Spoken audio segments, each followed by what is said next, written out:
On today's show, we have former Rangers bullpen pitcher Tony Barnette here to talk about his time in Major League Baseball and a little bit about his time in Japan as well. All that and more on this episode of Locked On Rangers. Let's get into it.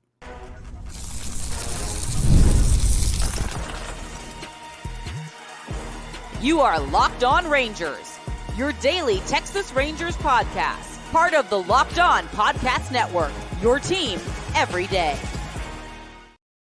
You are locked onto the World Series champion Texas Rangers. I'm Bryce Patrick, a cripplingly addicted Texas Rangers fan, covering this team for 11 seasons, including all 6 as the founder and host of this podcast. Joining me today is former Ranger reliever Tony Barnette, here to talk about what's going on in baseball, what's going on in his career, and what he's up to now. Tony, how are you doing today? I'm doing well, Bryce. Thanks for having me. It's got to be good for you guys to sit there and say world champion Texas Rangers, huh? Yeah, I am enjoying it while it lasts. I've got the little pennant right there. You can't see it, but like under one of my monitors, I have this World Series trophy. I'm trying to enjoy the lasting reigning World Series champs vibes for the next week or so that they are still going on. Before we get into today's show, this episode is brought to you by FanDuel. You can start the season with a big return on FanDuel. Place your first $5 bet and you'll get started with $200 in bonus bets guaranteed. Visit FanDuel.com to get started. Now, I'm here with one of my favorite former Ranger relievers, Tony Barnette, pitched with the Texas Rangers from 2016 to 2018, also pitched in the majors with the Chicago Cubs back in 2019. Formerly of the most glorious flow, I think, of any Rangers reliever of the past many, many years, now blending in with society. I want to start off with the most important question. We talked a little bit about this before the show, but no longer any flow. Was that post baseball playing career decision? I have returned to society. I am networking and becoming an active member of society and not trying to scare people anymore. Yeah. That's fair. I was never one of the biggest guys, so anything I could add into it was fun. I liked having the long hair, but it was baseball finished up. It was time to go.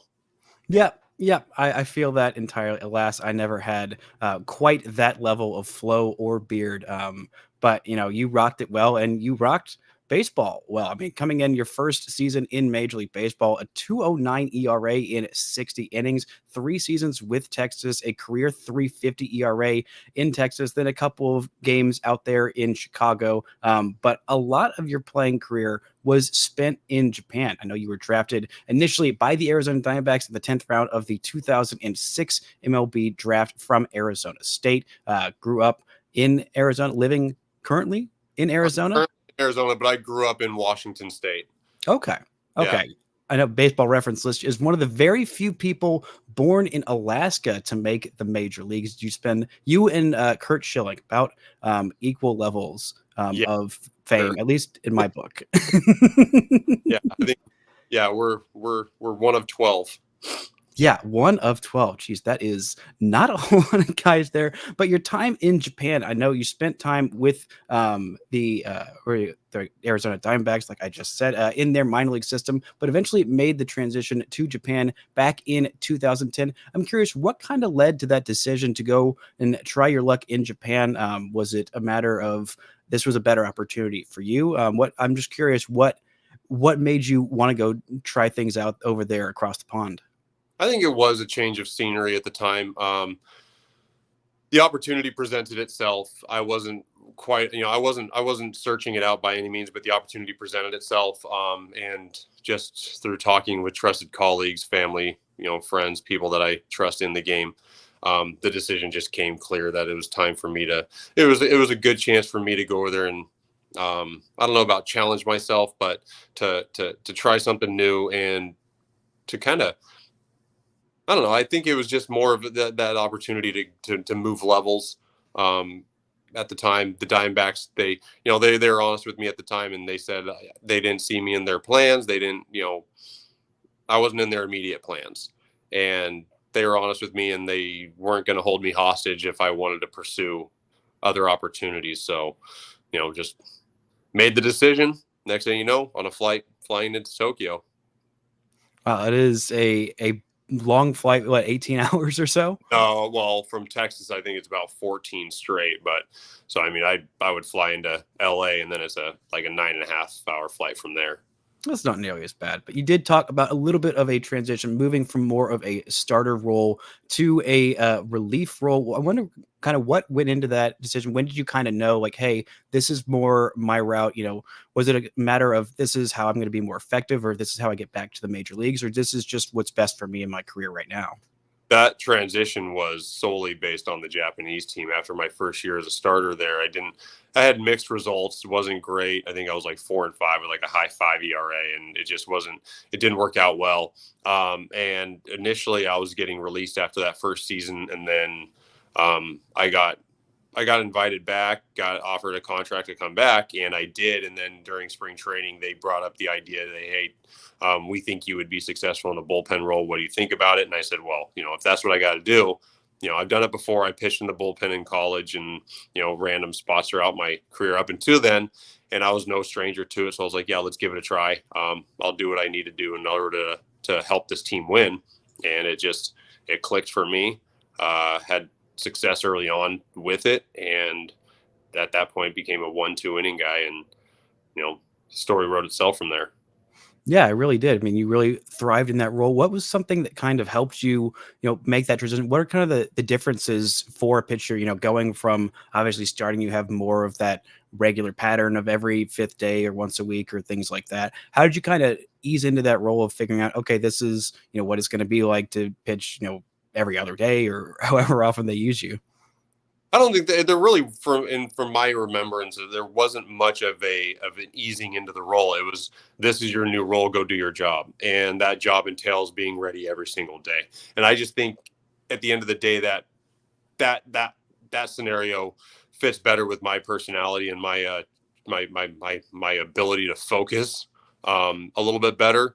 Kind of forcing me to be focused every single day on every single pitch, and being into every single game. I think I enjoy that a little bit more. The starting side, there's a lot of downtime, a lot of time to kind of lose focus, I think. And, credit to the guys that are, starters and continue to keep that focus and, perform well in those roles. But I just think at the end of the day, it suited me better to be engaged every single pitch, every single day, and be ready in that bullpen role. So what's it like out there in the bullpen? I feel like there's also a lot of downtime, but it feels like you've got to be locked in there every single pitch. I mean, we're seeing it more in Major League Baseball now. I mean, the starters seem to have a little bit shorter of a leash, so it seems like everybody is like on your toes at all times. Is that kind of the case, or were there certain days where, say there was, I don't know, some sort of ace like a Yu Darvish on the mound, where you're like, it's probably gonna be a little while before I get in this game? Like you said, the leashes are definitely a lot shorter. The idea of guys pacing themselves and, getting 6, 7, 8 innings and going the distance is kind of the way of the dinosaur at this point.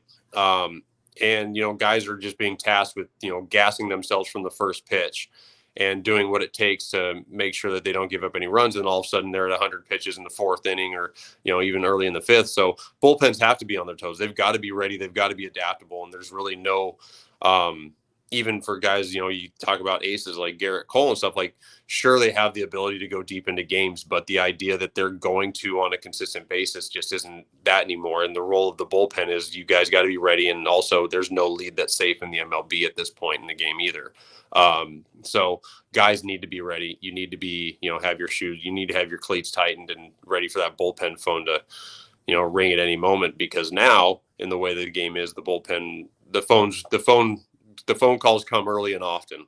So you better be awake, better be ready. And, even with the, a lot of managers imploring like this no roles bullpen, where it's everybody is ready for everything. And, as much as some of us don't like, I think a lot of us don't like that. It's just the way that it is, and got to, adapt or die. Yeah, it is definitely the way that it goes. Talking about pitching chaos in these playoffs. Coming up, talk a little bit about playoffs, what it's like to be in a playoff hunt, and Tony's great seasons with Texas. That and more right after this word from our sponsors. This show is brought to you by FanDuel. Hey, NFL fans, you can start the season with a big return on FanDuel, America's #1 sportsbook. So when you get a hunch in the middle of the game, you can check out the latest stats, view live play-by-play, and so much more on the same page where you place your bets. You get started with $200 in bonus bets guaranteed when you place your first $5 bet. They got odds on the World Series right now. The Dodgers are the favorites at -122. The Yankees second favorites at +104. They've also got odds up for the World Series MVP. Right now, a real shocker, Shohei Ohtani the favorite at +230, and for the Yankees, pretty close odds on Aaron Judge and Juan Soto. Judge at +500 and Soto at +550. They've also got odds on the NBA season that just tipped off last night. They've got odds on hockey. They've got odds on the NFL. So if you want to emotionally hedge your bets, if you're a Cowboys fan against those Cowboys, or whatever bets you want to go check out, go to FanDuel.com and download America's #1 sportsbook. Now, I'm here with Tony Barnette talking about the life of a pitcher, the life of a man who spent some time in Tokyo, in Japan, pitching in the Nippon Professional Baseball. And I believe there is a book coming out called, is it Baseball Gaijin? I want to make sure that I am getting the title of that right. It's a Baseball Gaijin, Chasing a Dream to Japan and Back, written by Aaron Fishman, forward by Don Nomura, my former agent. We'll all be together. There's, Don and I are attached at the hip at this point for the rest of our lives, whether one of us likes it or not.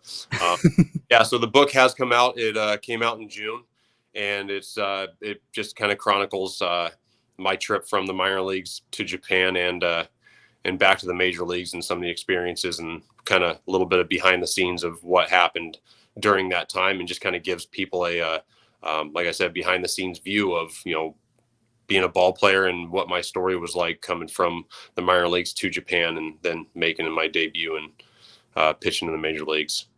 So I'm curious, for those who don't know, what does the word gaijin mean? Gaijin, it's a term for foreigners. It really is. I think, don't quote me on the exact translation from Japanese to English, but gaijin, it's basically a term used for foreign helpers.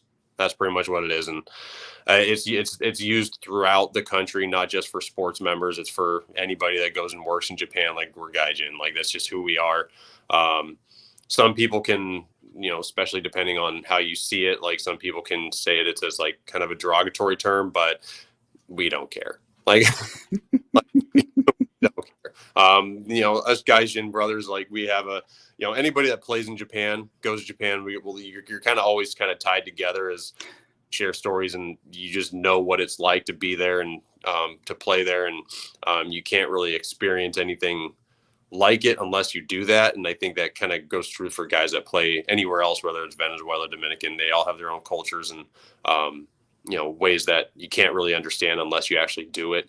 But the Japanese guys, the guys that go to Japan and play, the foreigners, the gaijin, like, if one guy plays in Japan, and you become friends pretty quick once you meet, because you just can't relate to some of this. People can't relate to some of the things that we go through while we're in Japan. Yeah, I think the first time that I heard gaijin was on the show Shogun, and so I was like, okay, now I'm like, I kind of get a little bit of where that was. And when I heard the title of your book, I was like, yeah, that's perfect. I feel like that Shogun show helping people, like, okay, that's kind of what a gaijin is. But you spent some time in the major leagues as well, on one of the better teams that Texas has had in its history in 2016. I mean, we were a big part of that bullpen that was just a really nasty bullpen, and I feel like a really versatile bullpen. I mean, Sam Dyson was the closer at the time, Matt Bush, Tony Barnette, obviously, Jake Diekman, and Alex Claudio, a lot of different looks. I'm curious what you remember about that season. Rangers won 95 games that year, ended up winning the AL West for the second time in a row. I'm wondering, what are kind of your memories from that season? For me, it was my first year, especially going into spring training. I was kind of, getting my feet wet a little bit, but once the season started, it just we just hit the ground running as a team. Took the lumps with, in baseball, guys perform, guys don't perform, there's injuries, and each lump we took, we just met it with a win, and like, it was just one of those things, like, even, the unfortunate loss of Prince Fielder that year, as sad, and like, as, devastating it is to lose a guy like Prince, who's, for health reasons has to shut it down. Mitch Moreland stepped into that everyday first base role, and there was no better first baseman in baseball than Mitch Moreland. Like you couldn't hit a ball in his general vicinity without it ending up in his glove. You couldn't throw a bad throw. Guys, Mitch, it was, one of those terms, like he was an absolute vacuum cleaner of a first baseman. And then on the other side of that, on the other end of that, the opposite side of the field, you have Adrian Beltre, which you just say his name and you don't have to say anything more. He's one of the best to ever play the position, besides, it's him and Brooks Robinson in my mind is the best third baseman that have ever, touched the dirt over there. And then you had like, Elvis and Rugi up the middle, and, you had an outfield full of like Chu and a young Mazzara and, even like Delino, and, we had Ian Desmond who came in his situation, and he had turned down that deal from Washington, and there's like that going on. And he turned out to be an absolute stud of a player for us. And he went on to have a great, finish to his career in Colorado. And, so, I mean, we had a lot of things going for us. The bullpen obviously clicked in a way as we went on. We took our lumps down there, but guys stepped up. It really was that next man up, and that next man up just did the job. Like Alex Claudio had one of the better years, and he was one of the most exciting guys to watch that year. That Bugs Bunny changeup and just the dominated guys. And then you had like, Diekman and, Sam Dyson obviously just, blowing doors off. Jake's an absolute monster when it comes from left-handed pitching. He's 6'5", throws from, the first base dugout, basically. That's where the ball seems to be coming from. And then we had the emergence of Matt Bush. He came on, and obviously his situation, he came out and just blowing 100 miles an hour past guys right out the gate, so it was nice for me because I kind of fell to the shadows, regardless of, I was a new guy. I was still having a good year, having good success, but I just kind of fell in the shadows and was mopping up those middle innings for, coming and being that bridge guy. And, guys like Cole and Colby would get to their innings, and then I would come in, and I had a lot of success with runners in scoring position and runners on base that year, and not letting them score. So, everybody had their role, and we kind of like fit into that a little bit. And it just seemed to, it just clicked. And I mean, I think we kept the team in ball games. We had a lot of late inning magic that year. It comes to mind like Bobby Wilson having a couple big home runs and like a slam, even Drew Stubbs. You guys we often forget about some of the guys that filled in, but Drew Stubbs had a walk-off home run, or I think it was like a late go-ahead 2-run home run, something. And, so it was just one of those things where the next man up mentality really took hold. And, unfortunately we got cold at the wrong time there in Toronto in the first round of the playoffs. But up until then, we were in every single game. I think we tied the MLB record for bullpen wins that year. But, wow. I think we had like 46 or something like that. Sounds about right. Like I had 7 wins. I think Matt had 7 wins. Claudio had like 6 or 7. Like we had, starters win-loss numbers, with a bunch of guys throwing 60, 65 innings.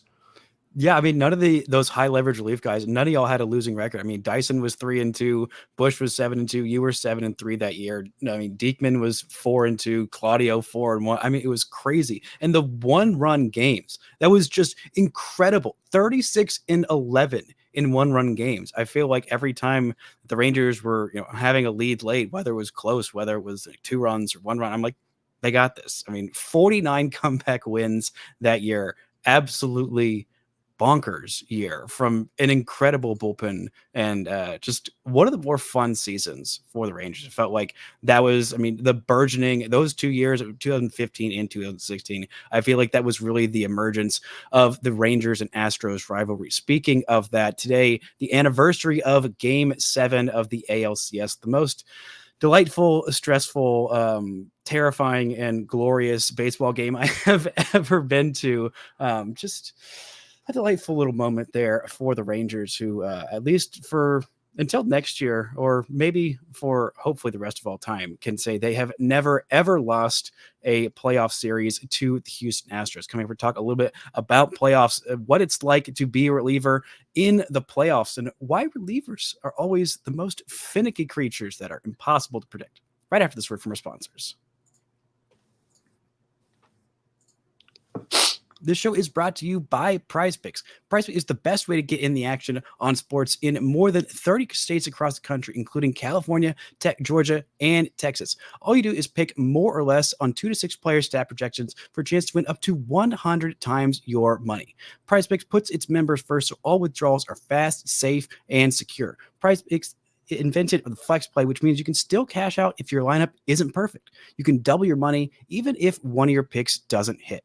So download the app today and use code LOCKEDONMLB to get $50 instantly after you play your first $5 lineup. Download the PrizePicks app today. Use code LOCKEDONMLB to get $50 instantly after you play your first $5 lineup. PrizePicks. Run your game. Now we are here with Tony Barnette, reliever extraordinaire, talking about playoffs and the finicky nature of relievers. I'm always curious when teams decide to go to a bullpen game. We're probably going to have, I don't want to say 2, maybe 3. It's been quite a few bullpen days, I think, for the Dodgers in the playoffs. We saw a bullpen game in the World Series last year from Arizona, and I'm always curious when managers decide to go with that. I mean, relievers are incredible for their one inning of work.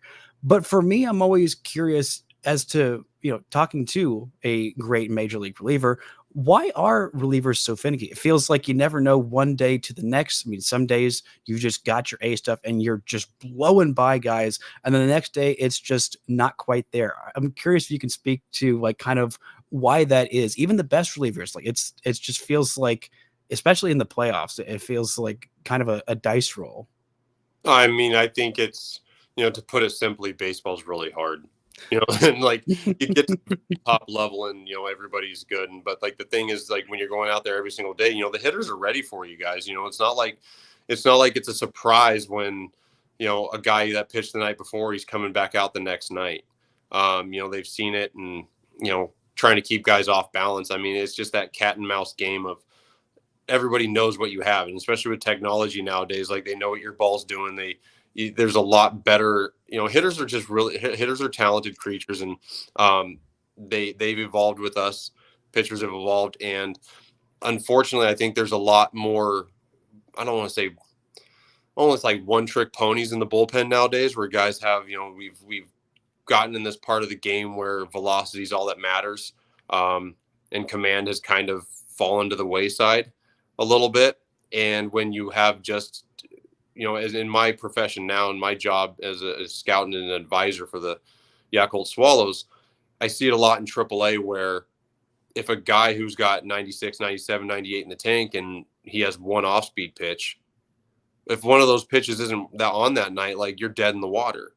You can't get professional hitters out with one pitch. If they see that your slider's not spinning, or it's just hanging there, or you can't locate it, they're not going to offer at it. They're going to wait for that fastball. And if your command's suffering that night, you're going to make a mistake, and major league hitters absolutely crush mistakes, and it's just the way it is. So you've got to have more to offer. And I think that was something that paid into my success, was the fact that I had 4 or 5 pitches in the bag, and I may not have had 100 in the tank, but guys being, relatively keeping them off balance and keeping them guessing, definitely helps in those situations when your first or your second best pitches aren't working that night. You've got to have something else to go to.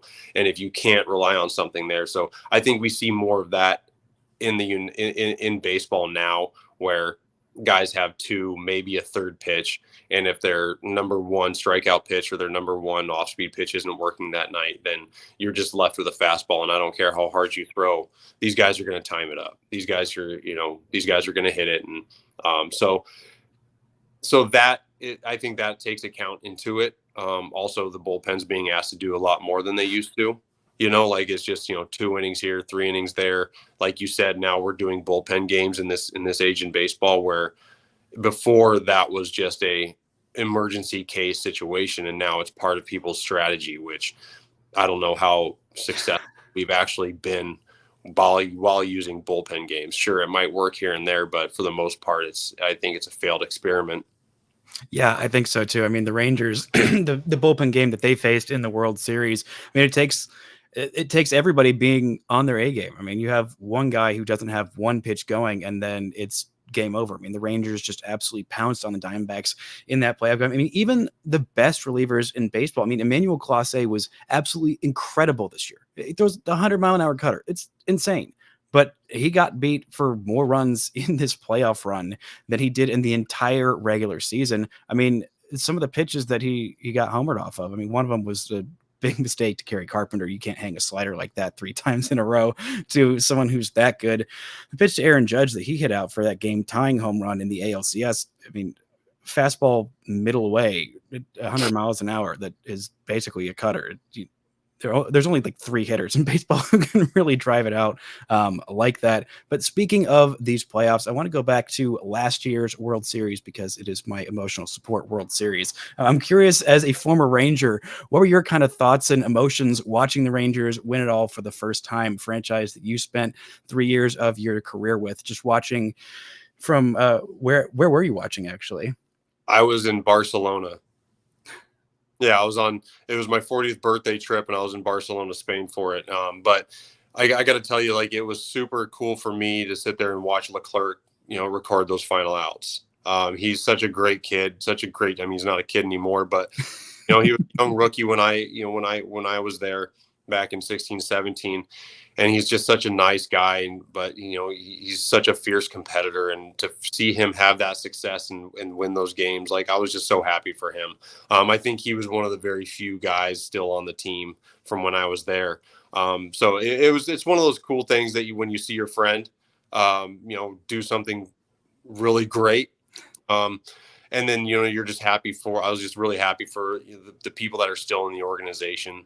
There's, like the trainers and, the traveling sector, the people that work behind the scenes that show up every single, all the way to Emily Jones, who, shows up every single day, supporting us, giving us, even during the bad times, they've been there through the good and bad years. They've ridden that roller coaster for so long. And for them to get their due and to have that sweet feel of a championship, you're happy for them.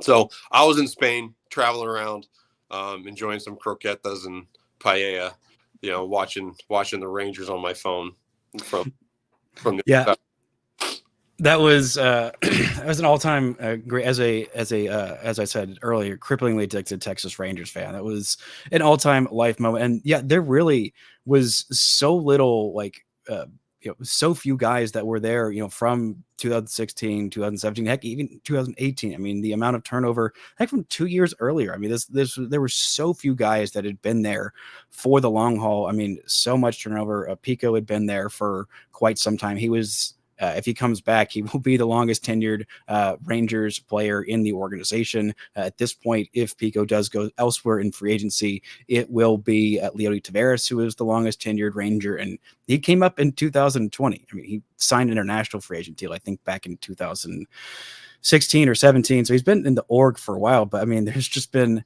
a whole lot of turnover for sure. And speaking of turnover, I'm kind of curious to find out. I mean, your last year in Texas, I mean, you're coming off of a fantastic season, 2018, a 2.39 ERA and 26 and a third innings. I'm curious why Texas decided, or maybe you decided, not to come back to Texas after 2018.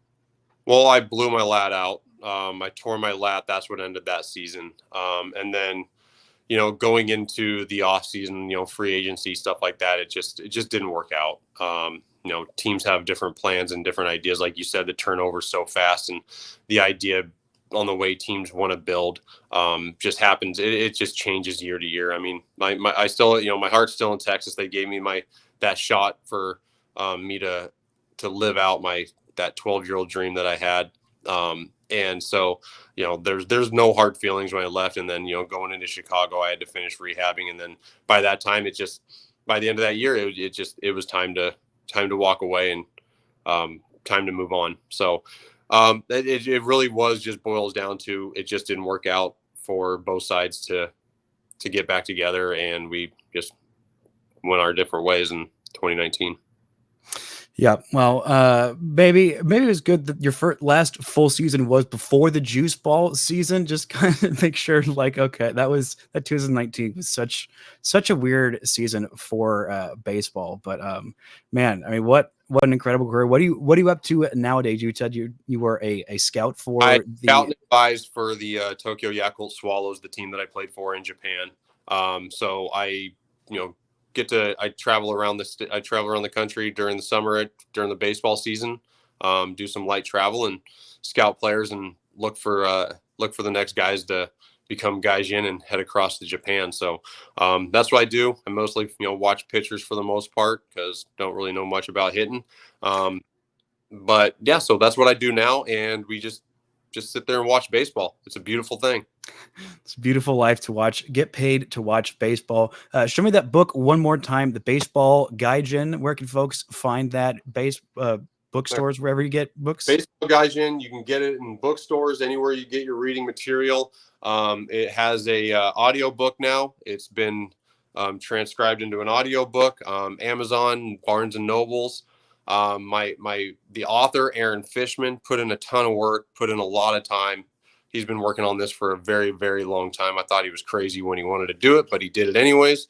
And he wanted me to, if I can, he wanted me to mention that if for the next 34 people that buy a hard book cover, even if the audio book shows through, they will, win some signed stuff and get a Zoom call with me. So he wanted me to. He's running that promotion. Ran that on an AMA on Reddit recently. So we've had a lot of good feedback from the book. I'm blessed and honored that people have received it so well, and I'm just glad that people like you, Bryce, going to continue to give me a platform to spread the word. Absolutely. Well, hey, Tony, thank you so much for joining. Y'all make sure to go buy that book, get your talk with Tony. Like I got my talk with Tony. Go check it out. And thank you so much for joining me, y'all. Thank y'all so much for listening and subscribing. And until next time, don't forget to enjoy World Series champion Texas Rangers baseball.